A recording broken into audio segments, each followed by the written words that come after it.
Thank you for watching, liking, commenting, sharing, and subscribing right now. Apple's Magic Trackpad is magical, considering it caused $70 to disappear from my wallet like that.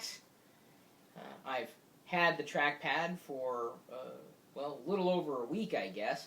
Unfortunately, tonight was the first night that I had a chance to unbox and use it, because I've been away, and even when I got back home, I was working on catching up, and the fun stuff kind of had to wait. So, I did unbox it just a few minutes ago in front of the live virtual audience at live.pirillo.com. I tweeted out asking if I should unbox it tonight or wait till tomorrow, and a few said to do it now. So I did it now, installed it, synchronized it, and then had to install the update, the software that would allow me to access the system preference for the trackpad, and I'll dive into that in just a second. So, yes, it is a trackpad, and if you have been used to the way Apple does their trackpads, it's really nothing different. Of course, it does have a larger surface. Seemingly looks like one of Apple's wireless keyboards, minus the keys. It's a little taller, though, that being said. No real moving parts, so to speak, other than the bumpers on the bottom. So yes, you can click it, but the surface doesn't really move, and its base doesn't move. What moves are the bumpers upon which it sits on the table. Powered by a couple of AA batteries, comes with a couple of regular energizers, although I do believe Apple is selling their own batteries now.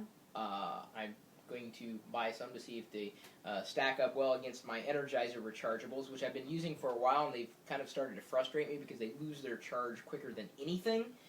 Not really reliable, and considering half the products I have in my house are wireless these days, that's saying something. So, yes, it does work. One thing that was notable about the packaging, not much on the inside, so to speak, and yes, it's Apple's clean design, but on the back, they explain pretty much everything that you could possibly do with a Magic Trackpad. The gestures and the swipes, pointing, clicking, double-clicking, right-clicking, they show you how to do it. You don't even need to read the instruction manual. You can just look at these icons and go, oh, you can right-click, oh, you can click and drag, oh, screen zoom, this is how you do it. You figure it out without even really needing to read an instruction manual. And much like the trackpads on the MacBooks, the Magic Trackpad works pretty much the same way. So let's go ahead and control and zoom in here and just show you. And by the way, control zoom is you control and then two fingers swipe up or down. That controls the zoom level. I've used it before. That's also available on the mouse or any kind of scroll wheel that you have. Tracking speed, duh. Double click speed, duh. Scrolling speed, duh. Of course, the options: one finger tap to click, dragging, drag, lock. Secondary click, you can choose bottom right corner if you want. Of course, I usually just choose the double finger tap to do a secondary click or a right click. Two fingers scroll, you can turn inertia on and off, and inertia is basically, see how it kind of smooth as I move in or out. Two finger rotate for photos or images, pinch, open, zoom, and close. Pinch, open, and close. I don't know how zoom got in there. Screen zoom, that's probably what I was looking at there. I've got that toggled on, obviously. Secondary tap, the right click. Three fingers, swipe to navigate. I can choose also three fingers to drag.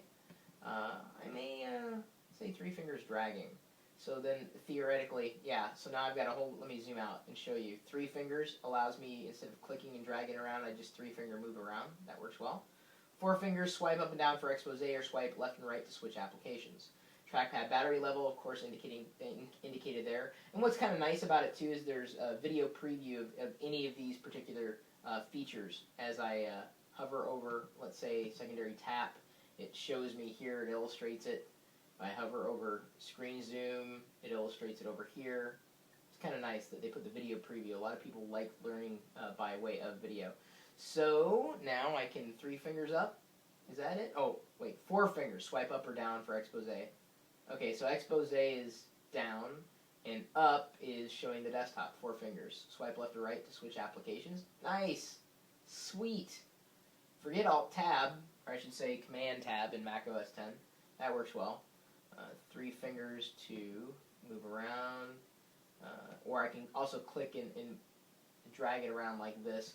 This appears to be, the trackpad appears to be a separate preference pane apart from the mouse, the Magic Mouse, which has substantially fewer features, as you can see.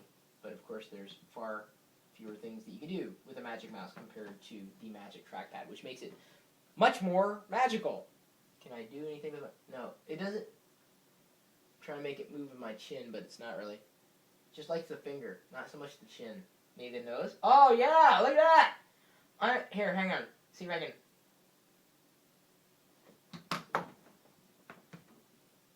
Did it move?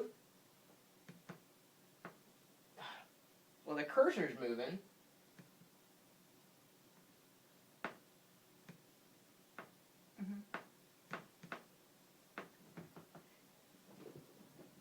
I win!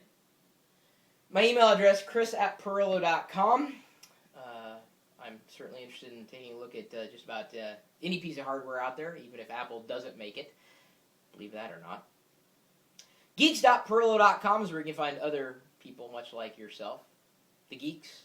Chris.pirillo.com, my blog. Chris Pirillo on Twitter or Facebook.com/Chris Pirillo. And then, of course, I also have a chat room full of geeks as well. We're typically talking tech. Even if I'm not sitting here, the chat room's a part of a live video feed going out over the web 24 hours a day, 7 days a week at live.pirillo.com.